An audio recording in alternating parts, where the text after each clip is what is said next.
Jawa, Jawa mantan road. Bantu Jawa, usia Kaliman yang kaya benar lebihnya. Yang orangnya, orang ibu dua dia Jawa ke juga ada Jawa. Sebabnya orangnya, bukannya orang Cina mereka yang syahid yang mendung Jawa road. Doktor Muda, Doktor Sukir, doan kejadian paling gede itu yang mendung orang Aceh yang dalamnya road ke Jawa yang mantan road. Ada buah yang kaki, ada buah yang air, ada buah yang nampak tertegang yang kaki jadi apa yang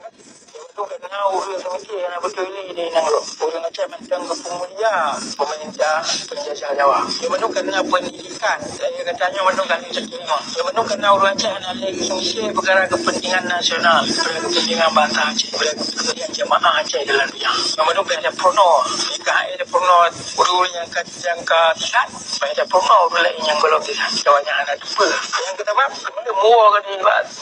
awal nampak pun tengok Aceh dia dengar dia tidak pemimpin bangsa Gok dia terima perintah bangsa Gok jadi yang mendung sama-sama kawan sama-sama bangsa dia terima perintahnya pemimpin bangsa lain siapa perintah ke kepentingan bangsa lain dia tak bocor yang hanya tua-tua kita kan dia tak bocor yang dia cek dalam fikiran orang cek KBD di Nanggro jadi kalau cernya kemana perintah wacek yang kemana merdeka ini apa yang kalau pegang anjuran kata mbak kata yo royo ini yo Bandung kepentingan nasional bangsa Aceh kepentingan bangsa Aceh kabir li Daul Aceh ni jumpa bicara yang punya naik yang kabir cok hanawi juga karena kata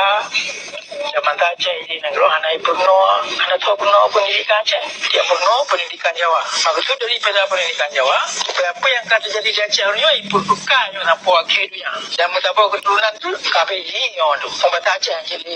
kesempatan ke tengok kemana pemilikan road yang dia majihan tengok kemana pemilikan road sebab yang akan dia buka kinan road jadi rumah road musuh kada dosa cano kada tupak ciurun ka dalam perang yang bermakna jumpa perkara-perkara yang kemenangan dan jero yang kada tupak katanya jika dia merdeka kena bangai kena anak tegak berperlima katanya macam dia cerita ni Mbak Jawa katanya macam yang payah do ternyata ya beri ke Jawa dengan barang dia ada alat uri yang dengan pok tu boleh ajuk ucapan kilo-kilo ya ajuk ke Jawa yang orangnya dia lagi pun dengan Amerika nya nak sobri